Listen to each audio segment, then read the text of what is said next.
Hello and welcome to your weekly podcast from Freestyle Media.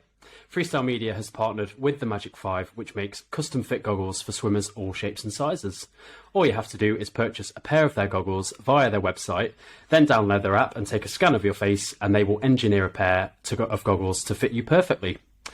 So, this week I'm joined by Rob Robson, a chartered sport and exercise psychologist and a swimmer. So Rob, welcome to the podcast. Thank you very much. So, we'll talk about your, journey in the pool. It's a very interesting journey. You, obviously you reached out to me recently, which was very nice of you indeed. But let's start by talking about your profession and where it kind of all began for you in that kind of space. So, when you began the profession, you were actually working with athletes, right? Yes, yeah. So I went through the whole process. My first degree was psychology with business studies, but I decided, I started looking at sports psychology when I was still an undergraduate. Then I did the second cohort of the very first master's degree in sport and exercise psychology in 1995. So that was down next to uni. I actually then from there started work as a graduate in in sort of technology consulting, but then after a few years, I just took the plunge and went full time for a few years to complete my full professional training. Building up the contact hours, doing supervision and that sort of stuff. So I did quite a bit of work in swimming back then, a few other sports as well, before then making the decision to get a proper job again. So what inspired you in the first place to want to kind of go down that path? I think it was a lot to do with my own experience as a swimmer. I think I made every possible mistake as a youth, and I quit when I was 18. People that know me tend to know that. I was good. I wasn't amazing, but I was sort of Scottish junior champion.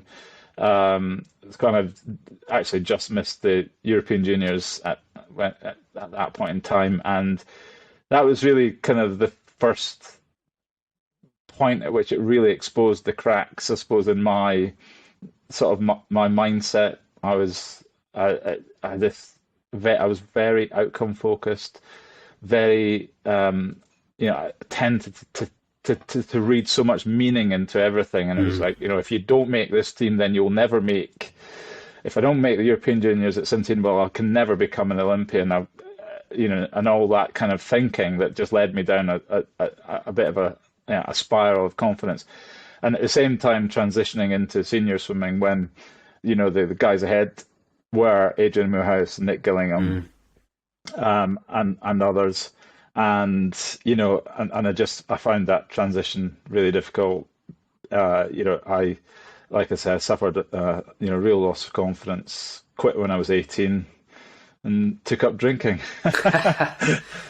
It sounds like a very similar experience to my own, although I was never any good anyway. So yeah, but that was when I went to Edinburgh Uni and enrolled actually originally as a business studies student, because in my school we didn't have kind of a lot of support to with choosing sort of university subjects, and I was pretty clueless, and I just sort of decided. I went to Edinburgh originally because it was a continuation of my swimming at Warrender at the time, and it just so happens that in Scotland you have to do electives, you have to do outside subjects, and so I chose psychology, and I enjoyed it, and it became my main focus. That's what I'm interested in, though. It sounded like you lived off your own experiences in terms of what interested you in the first place, and then you chose to do that. So yeah, and then it all kind of came to an end.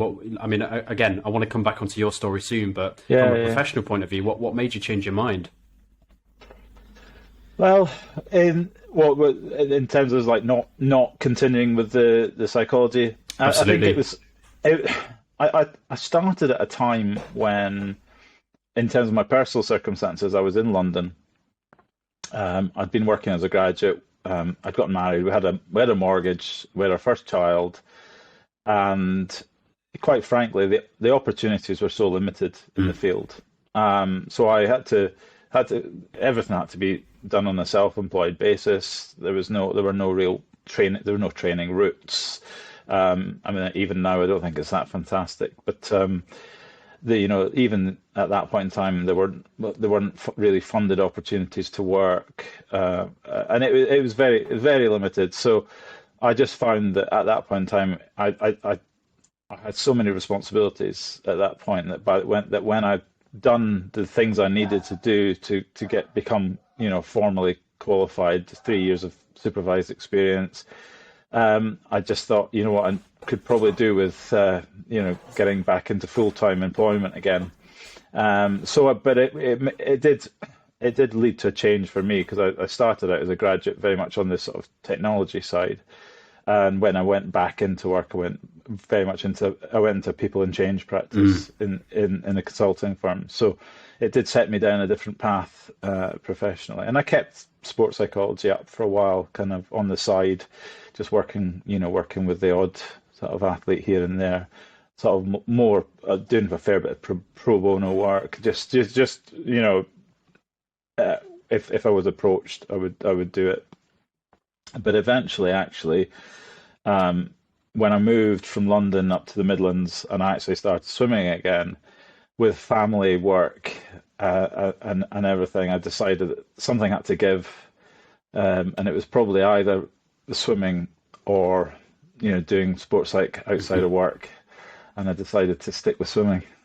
Yeah, no, well, I guess that's a very good choice personally. But interestingly, the work you do now is still, you could still certainly say it's related employee engagement for other companies. It's very much about people, how they feel, and how they feel about their jobs and their environments. Yeah, I mean, I've stayed very much on the people side ever since, and apply psychology at work. I've been in a variety of roles, from doing sort of change management stuff through to being an HR director, and then this business that I'm co-owning is, I apply psychology regularly, as well as doing sort of some of the more boring businessy stuff. No, for sure. I mean, that sounds great, and again, sounds like you kind of naturally have this in you, which is then interesting when you think back to your childhood or your teen years, where you said you made every mistake going in terms of your mindset. So let's start by talking about where your swimming journey began. So were you swimming at a really young age? I started swimming for a club at 9. My dad actually held my sister and I back from joining a club. He'd been a GB international himself. Brilliant. And he wasn't that keen for us to join too soon, and he held us back until we pushed him to join. And so that was at Carnegie Swimming Club in Dunfermline. And I was there until I was 15. I'd won the Scottish age groups and made national squads, and it was a small club, and actually it was in a bit of flux with the head coach and stuff, so I took the opportunity to move to Warrender, to a bigger club with professional coach and more pool time. Brilliant. Just veering slightly away from your story, tell us more about your dad. Yeah. Well, he swam and played water polo for Great Britain mainly in the 50s, I guess, because he'd be born in 1936. He still swims. He's amazing.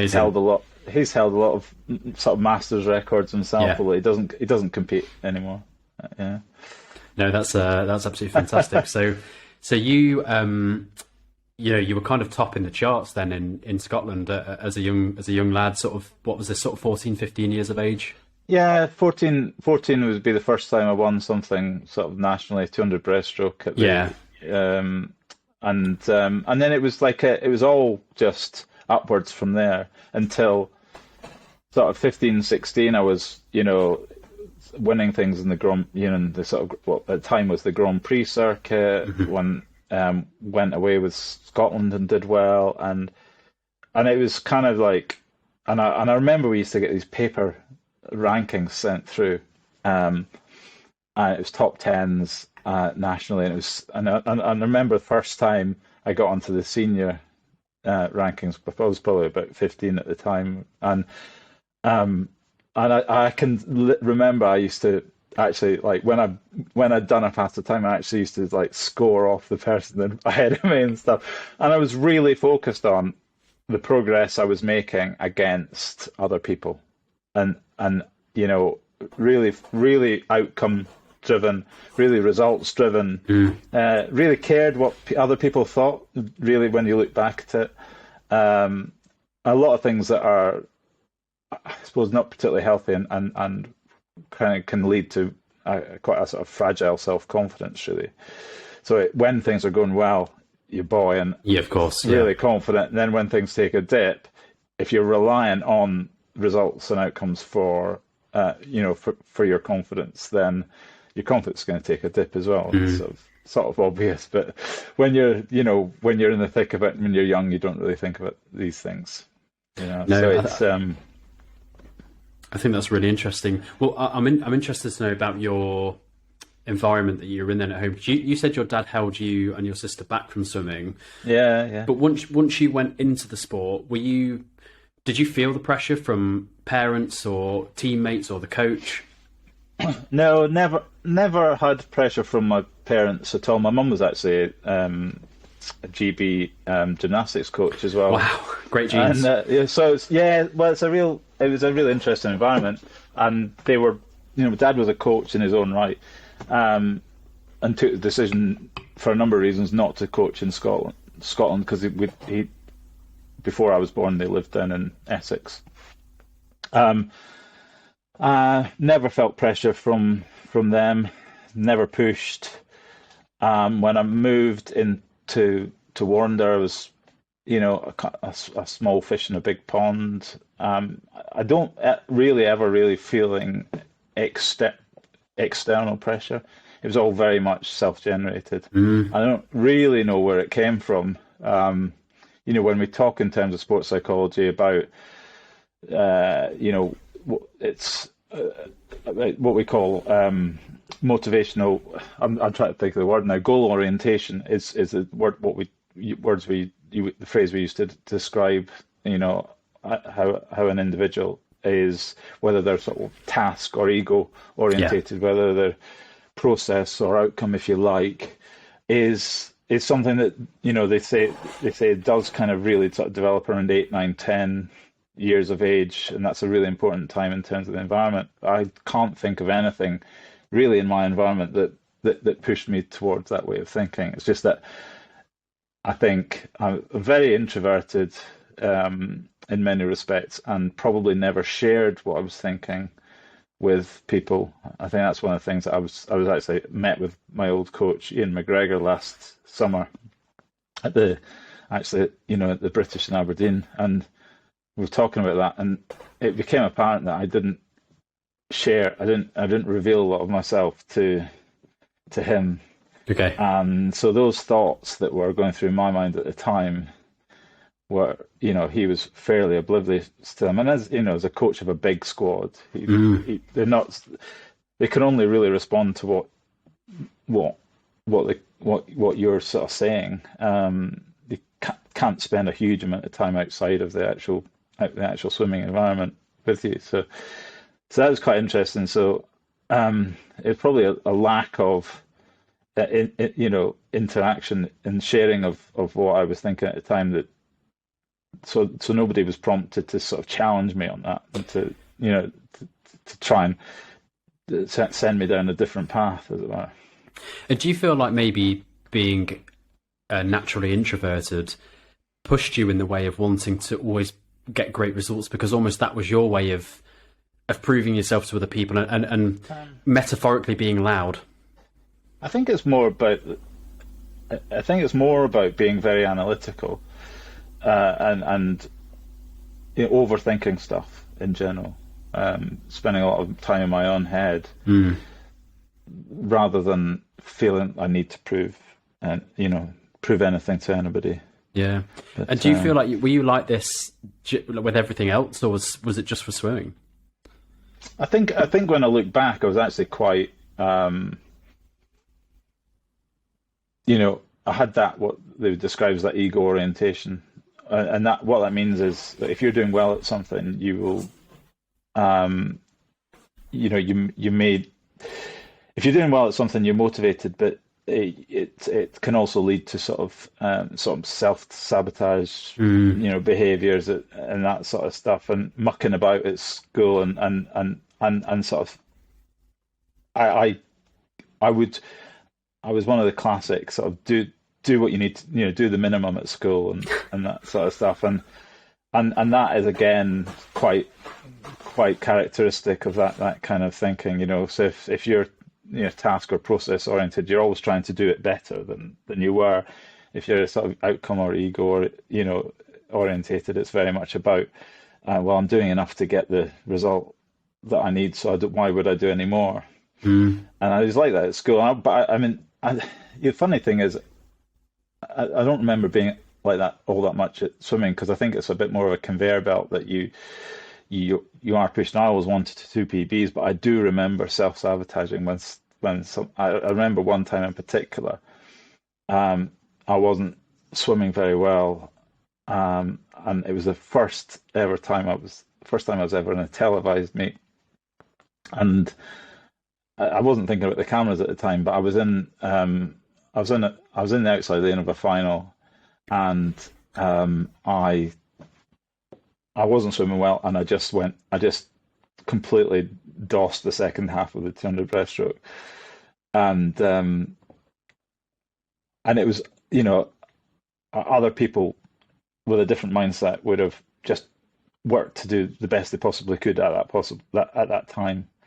But that's sort of again quite characteristic of that mindset. Is that if it's not going great, I'm just gonna sack it in, And I remember going home and thinking, oh God, that's going to be on TV,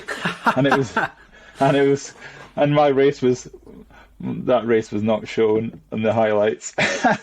So wow, thank God for that. Eh? Maybe I was the reason for that.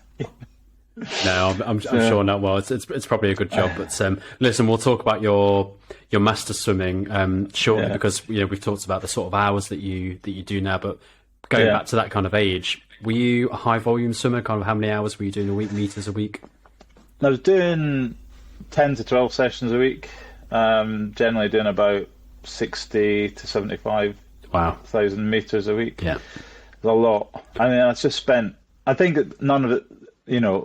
I was just so tired. I think that's the other thing that I remember is training was 20 miles away, and from home, and so we're lucky that I was able to. Most of the time, I swam mornings with a few other wander swimmers that were based in Dunfermline, with my dad's supervision. Away from the rest of the squad, but we'd go after school into Edinburgh, and it was 20 miles, and I just remember being so tired all the time. Yeah. And actually, looking into all sorts of reasons, trying to find out why, and actually it was probably nothing specific except not sleeping enough. I was a worrier. I would get stressed if I didn't get to sleep straight away. Okay. If I had more training in the morning, so I'd be awake at 2:00 going looking at the clock. Yeah. And then we'd get the train to training, and we'd just eat a load of crap on the way to training and stuff like that, and it's all just probably a combination of things that wasn't happening at the time. But yeah. Did you enjoy doing all those sessions, all those hours? Was that something that you got a buzz out of, or did you do it because everybody did? I think it was just normal to do it. There was a certain badge of honour from doing it, but I do remember just being I just really, really did enjoy the environment. I enjoyed, the group of people. Yeah, we were a young squad. I was when I started in top squad there, I was probably the youngest, but I wasn't. After a while, I wasn't, it wasn't a particularly old squad. We had a couple of seniors, but it was actually quite kind of very, very much around sort of people from about sort of 16 to sort of 18, 19 at the time. So there was a lot of camaraderie, Yeah. became my social life as well as training and stuff. So it was great from that point of view. See, that's something I never did. I never swam with a club, day in, day out. It was always, quite low volume for me. But I have to say, the thing I always enjoyed about swimming when I was that age was the camaraderie. I was there because my mates were there, as opposed to, I mean, I liked swimming, of course I did, but I wouldn't say I was like truly passionate about it at that age. I wouldn't be going to school and telling all my mates about all the swimming that I was doing. It was just something that when I got to the pool, I was messing around with my mates. And was that kind of, would you say you were similar there? No, I mean, if anything, I was sort of too serious about it. Too into it, yeah. It was too into it until I wasn't, then I was not into it at all. And I was just, went completely off the rails. Yeah. But, it was one extreme to another. Yeah, right. Well, let's talk about that then. So, what age were you when you packed in? Was it 18? Did you say 18? Yeah, 18. Yeah. I actually was at the first ever meet at Ponds Forge. I went to the World Cup meet there and didn't achieve what I wanted to achieve. I think ultimately, I look back and I gave myself like an impossible ultimatum, and I think it was both. It was actually ambiguous I sort of said, if I don't do something amazing this weekend, then forget it. And I don't think I ever really defined what that was, and so I quit. I remember in my head I quit, and I had to drive home from Sheffield for like 4 hours with my coach. I just sort of sat there, looking at the floor for the whole time. Yeah, and then I went to a few stations here and there, but that was it basically. It sounds like though that was probably bubbling in your brain subconsciously for a short while before. It can't have been an all in all out 100%. Yeah, I mean we didn't really understand, and I had a lot of very there's a lot of absolutes in my head. Like, if you don't do this, that won't happen. It was very black and white. And we didn't really understand how, you look at swimmers today and they're peaking in their late 20s, men. Of course. And that's partly because there is a pathway and there is sport, and people my age will remember that there wasn't back then. And so I used to just go, like, if I haven't done all this by the time I'm sort of 18, then it's not going to happen. Like when I was 18, it was so 19 would have been the Barcelona Olympics, and I was like, well, I'm definitely not qualifying for Barcelona, and Atlanta's, that's like, I'll be ancient by then. It's like, what, another 4 years? That's how I thought. I just thought it, and if I, if I'm that far away from if I'm going to be that far away from Barcelona, I'm not going to make it up in that 4 years time. My lack of understanding of development and and how much I was just a boy.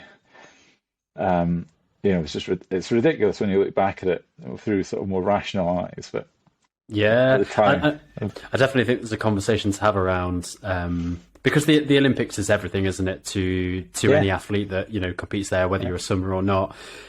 But there are other competitions over the course of the 4 years, not least the Commonwealth Games, of course, that comes kind of in the middle of that. But the sheer focus on that 4 year kind of training pattern it's relentless, isn't it? Because when you're at the start of that 4 years and you think it's in 4 years' time, I mean, I find it hard to think a couple of weeks ahead, and I mean that, like, I'm serious. I really do find it hard to think a few weeks ahead at a time, and it's one hell of a mindset, isn't it? Yeah, I mean, I remember being pretty devastated that I wasn't going to be in contention for Auckland 1990. I would still have. No, I think if I'd gone, I would have been just 17.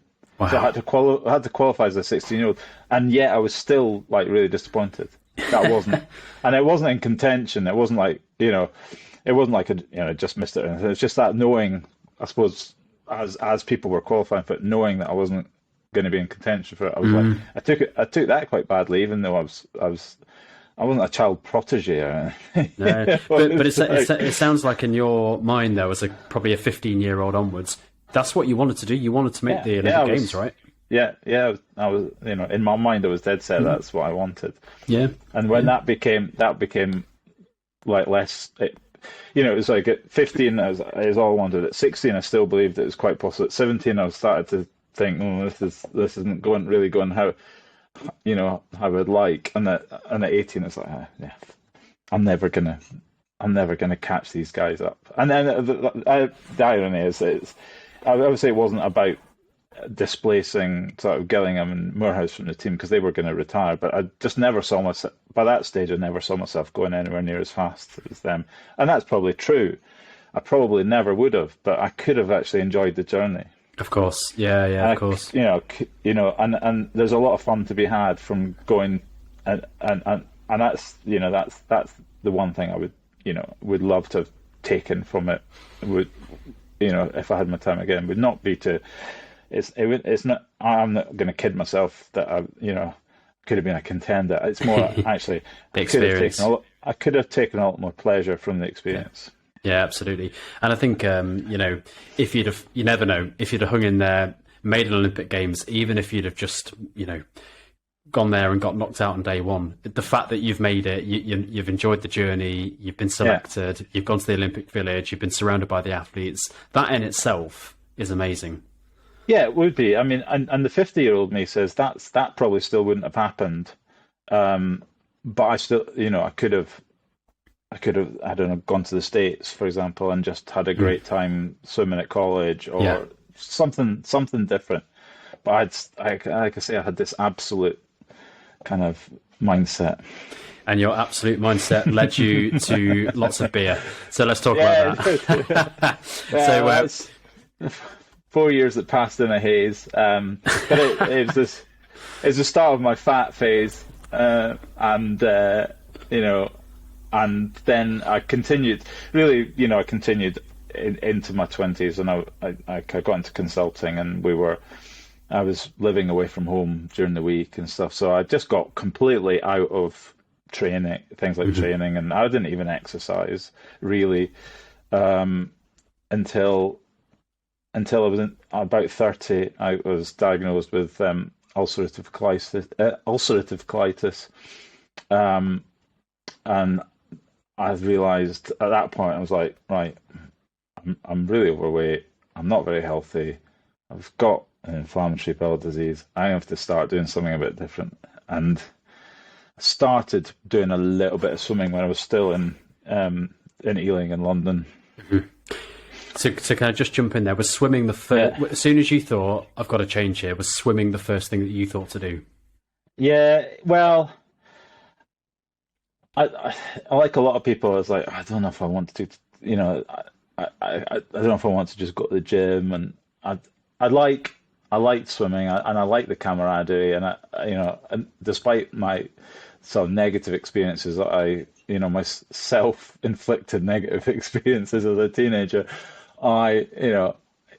it's almost like I just doing it's what I know, so I'm gonna go back to it. And I'd started doing a bit when I was in Ealing, but it was only really when I moved up to the Midlands, moved up to Leamington Spa in 2007 that I then joined Kenilworth Masters, and everything changed. Yeah. So you're in your 30s at this point. I was, yeah. I've been about 35. Yeah, yeah. So everything changed. So everything changed. Was it on the basis that you started training consistently? Your lifestyle changed? Yeah. I mean, it was really just the fact that I originally went back because I wanted to get fit, and it was what I knew. And then I did a competition. I thought, I quite like this, and I'm not as slow as I thought I'd be. And and I actually then, so I entered my first short course nationals, which I think is probably about 2008. And I thought, but it was then that I really, I sort of sat myself down and said, right, you've got all this baggage, you've got to get rid of it. And I got to, I just said to myself, look, I'm not going to do this if I don't enjoy it. And I think, and it wasn't just, I'm not going to do it if I don't enjoy it. So like, you got to be kind of in charge of how you approach that then, and so I very deliberately sort of cultivated what I would describe as a sort of a playful approach to competing in particular. And so I sort of, if you like, designed my own experience based on my experience with psychology, my knowledge. Yeah, well, I was going to say, so with the profession that the profession that you began in, but even that you've gone on to do, as we talked about, it's all relevant, right? Yeah. Did you just feel like you had the experience of working with other people around stuff like this, but B, maturity, the fact that you're older, do you think all of those things just helped you to get out of your own head? To look at it on a more kind of 360 design. Yeah, and it was the self-awareness of, and looking back and saying, well, I'm not going through that again. And I actually also remember seeing masters, I still see masters swimming sitting there looking really nervous on the side of the pool, and think, I now know that actually that's not how I want to be, and so I made a series of conscious choices, I suppose. And the first one was I'm going to go and I'm going to enjoy competing and I'm going to enjoy racing. And you can't make yourself enjoy racing, but you can sort of cultivate the right sort of mindset for that. Yeah. So, so I think part of that was then, well, okay, if I want to enjoy racing, I am gonna like put myself in a position where I prepare well. So it's what I would describe as self-mastery, playful self-mastery. It's about being in the moment when you're racing, just enjoying the racing, not worrying about, consequences and outcomes and things like that, but being focused on the process. Mm-hmm. But what enables me to do that is preparing well. I don't, I try and do things right when I'm at a competition, so I don't muck about but when I'm racing, I'm sort of very much in the moment. And it's things like, being high energy before my races, and I'll jump about and try and get up. I'll try and get up for it rather than try to calm myself down. And so, but it's about sort of preparing well, and also a sort of a mantra is like training seriously, training seriously to enjoy racing. Mm-hmm. And people, I've told Suzanne Linton, who I swim with, about that. I was doing this the other day, and she said, and I told her a little bit about what we'd be talking about, and she said, but you're a miserable git or something like that. You're grumpy, but you're really grumpy. And I'm quite grumpy. I'm quite grumpy in training because because that's where I'm focused on. Like if I do want to break a record or something, that's where I'm focused on that. I'm focused on. So it does matter to me in training if I don't feel like we're doing the right stuff, or if I can be irritable and I can be a bit grumpy in training. But at a competition, it's almost like a walk through the door. Particularly if I go to like nationals, something, I walk through the door at Sheffield and I'm like, right, great. It's like something just changes, and I'm like, I've gone so many nationals having had like a crap week at work, thinking I could really do without this bloody weekend, and I'm tired, all that sort of stuff. And then I sort of like cross the threshold, and it's like, right, I've got my racing head on now. Okay, let's go. I actually really can relate with that, because I've always had two options from living down south. It's either drive up or get the train. And I don't know why, but for me, there's something like getting the train there, stepping off the train at Sheffield and going, here we go. I'm here now. This is where the fun starts, both during the day when you're racing and in the evenings with your teammates, going out for dinner. Or the whole experience is brilliant. Yeah, it is, and there's definitely something about enjoying all aspects of it, Mm. and so I we will go out for dinner. I'll stay off the beers until I've meaningfully finished competing. So like if I've got a 50 breaststroke, quite often seem to end up with a 50 breaststroke on the Sunday. So I'm like, yeah, I can have my beers on Saturday night 'cause it's just a 50. Just 50. No, absolutely. So you talked about having a kind of a playful mindset around Yeah, racing. What about in training? Are you playful in training? not really, no. No, no. So I'm much more goal oriented in training okay. than I am at competition. So if you ask me if and people will attest to this, if you come up and ask me at competition, so what time are you going for? I'm like, I'm not. I'll say I'm not. I know how I want to swim it, and if I swim it right, I'll get the time I deserve. Yeah, yeah, yeah, yeah. And I mean it. And I'm not just saying that. I think sometimes you hear coaches and athletes sort of talking about process and stuff, because they've had it drummed into them. But I genuinely mean it. And I'll go knowing, like, say, if I go knowing that I want to break a record, at that point in time, once I get there, it's irrelevant. Like, what is relevant is the work I've done, the prep that I put in once I get there, the effort Yeah. I put in, and more than anything else, the execution. So, I mean, I've gone, I've been, I don't know, including illness and things, I've done at least 12 sort of short course nationals now, and my maximum range in 100 breaststroke is plus or minus about, I think it's like 1.2 seconds over all the years.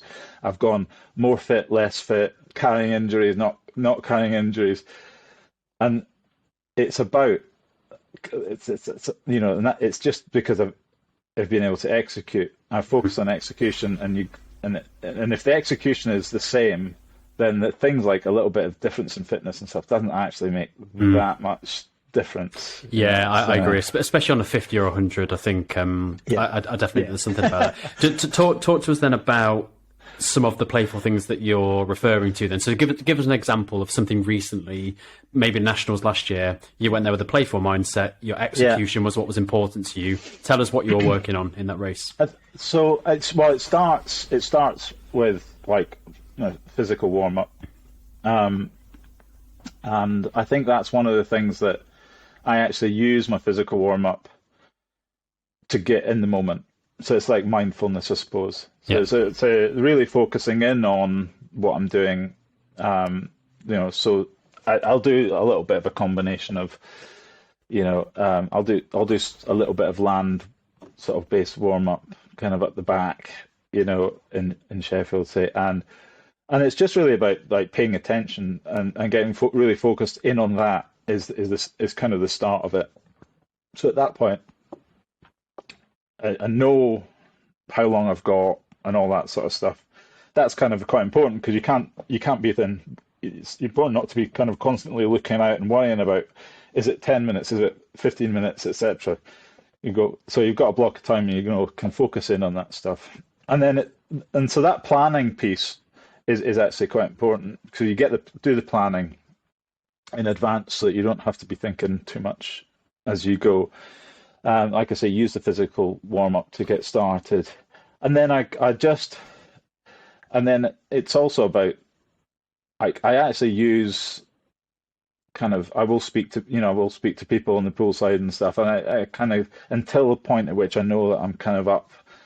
I use that sort of social interaction just as a sort of way of just staying kind of in the moment and stuff. And the one thing I will do is I'll switch off if somebody is being really negative or like being overly focused on things like what time are you going to do and all that sort of stuff. I'll just go and I'll just sort of find make my excuses. And then when it comes to the race itself, I count my strokes. I've got into the habit on breaststroke.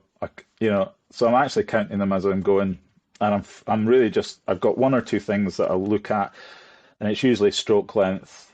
I think length, tempo, feel, and and just kind of monitor a little bit on that. And I will race. I will race, like, but not. It's not like deep and meaningful. Sure. If I see someone ahead of me, it's not like, oh no, it's just. And that's part of it. It's part of that complete acceptance that it's not that important. It's not. We're not elite athletes. Yeah. Another thing that I always say is when you're making choices, it's about fitting swimming around life, not fitting your life around swimming. We're not professionals, and that's a big part of how I've structured my training and everything, because it's about, like, I will never. Consistency is really important to me, and so I won't suddenly do like 7 sessions in a week if I can only do 3 a week normally. I just stick to that. That's that routine. So so in the race itself, again, it's just about focusing in and stuff and using self-talk, and it'll be different at different stages. So usually the last length of 100 breaststroke, it's like keep it long, keep it long, keep it long. It's just stuff like that, and it means that I just never get. It means I enjoy it and I never get anxious, except before a 200 breaststroke, but that is because of the anticipation of pain and not because of anything else. Again, I can relate to you there, because I get very nervous before a 200, exactly for the same reason as you, because I know it's going to really, really hurt. Now, I'm not against pain. I'm quite happy to put myself through it, but it's still not very nice. Whereas the thrill of a 50, the thrill of 100, I mean, 100 hurts at the very, very end, but you can see the wall by that point, so it's not so bad. But I think the thrill of being able to go absolutely hammer and tongue at something, and it's kind of a different kind of pain, isn't it? Especially at 50, it's a different. It does hurt, but in a weirdly nice way. But a 200 is nasty. And I wouldn't say I've got everything worked out, because the one thing I've never really worked out is, particularly on a long course, is I still, more often than not, I don't swim very often. I don't do 200s very often, even though it's sort of more naturally my event. But I don't really train for it. I still, more often than not, I'm too conservative. Okay.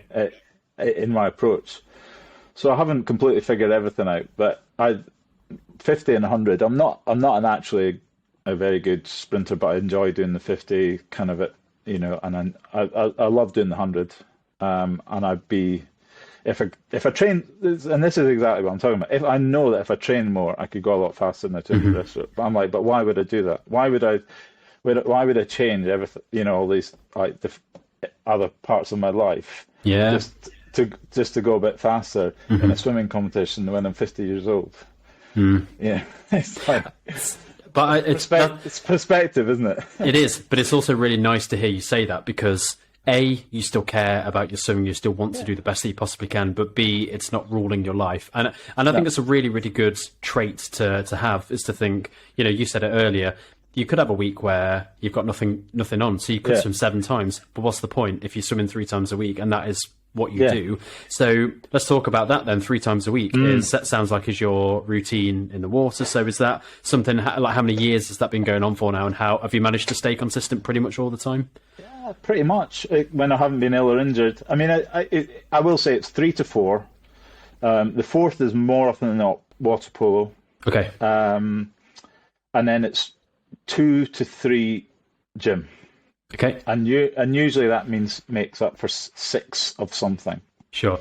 I actually have exactly the same routine as you, 3 swims, 3 gyms, and that's something that I've only just started doing this year since I've moved house, and it's working really, really nicely for me. So I feel like I'm in a similar groove to you at the moment. So your 3 swims, are they an hour each? Are they 2 hours?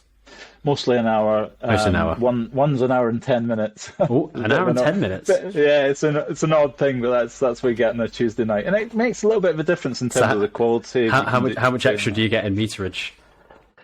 Sometimes none. Sometimes it just means that we've got a bit more time for a quality set or something, something like that. And and I think that's those 3 hours is more quality swimming than anything else. And then, we do tend to try, as a club, we tend to sort of work more towards the speed end of things. And we've got triathletes and all sorts, but we tend to work towards that end of things.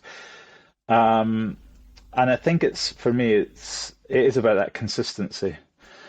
And and I've changed my focus a bit. Like this year, I'm trying to do 100 to 200 more, whereas I think I've been chasing 50 speed quite a bit over the last few years, but realised that actually whatever I do, I'm never going to be that good at a 50.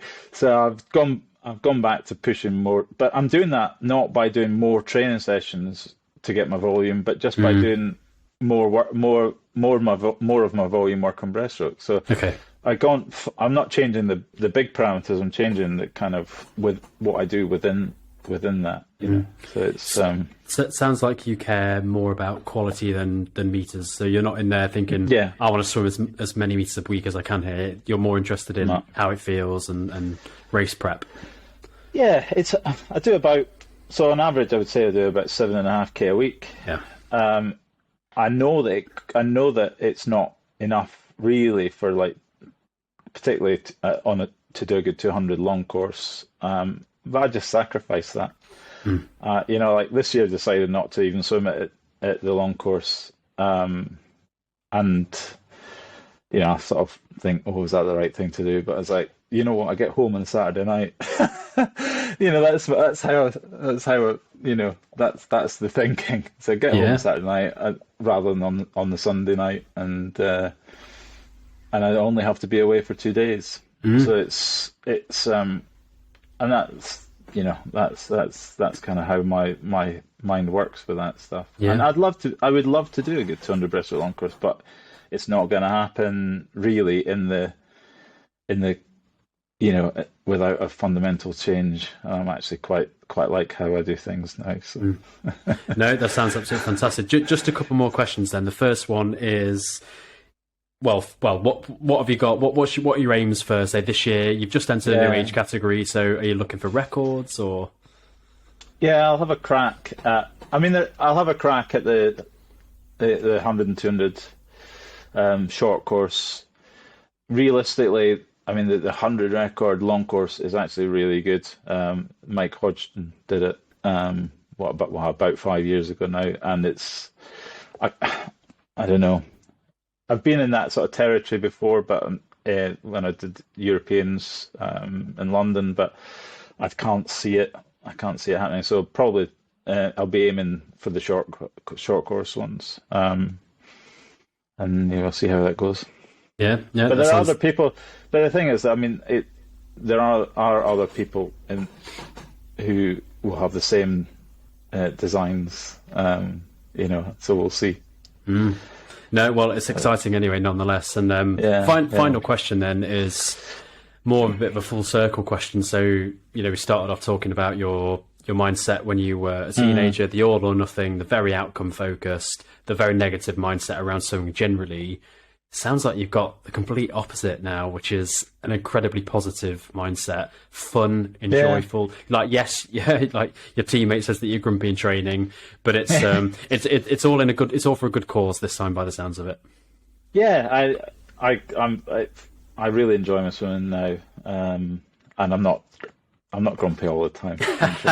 you certainly haven't been on this podcast, which is good. Excellent. I do feel like I enjoy it. I make my choices around what I do and enjoy it. I don't compete that often, so that I still enjoy it. I won't go. I don't go to too many meets because they can be quite boring. I don't mean to say it in the wrong way, but if you go to sort of a kind of a local masters meet and there's about 10 people in the poolside, and it's like, there's no atmosphere, no energy. I just think, I'd rather swim 4 or 5 times a year. A meet that I'm going to enjoy. So I make my choices. Yeah, no, that sounds absolutely fantastic. And I thought this podcast was brilliant as well. I thought you were fantastic and really enjoyed your story. And I'm really glad that you've got to a great place in swimming. And exciting new age group and new goals, which is fantastic. Yeah, well, thanks for having me, Joe. It's been enjoyable. No, you're welcome. Thanks again, and I'll see you soon.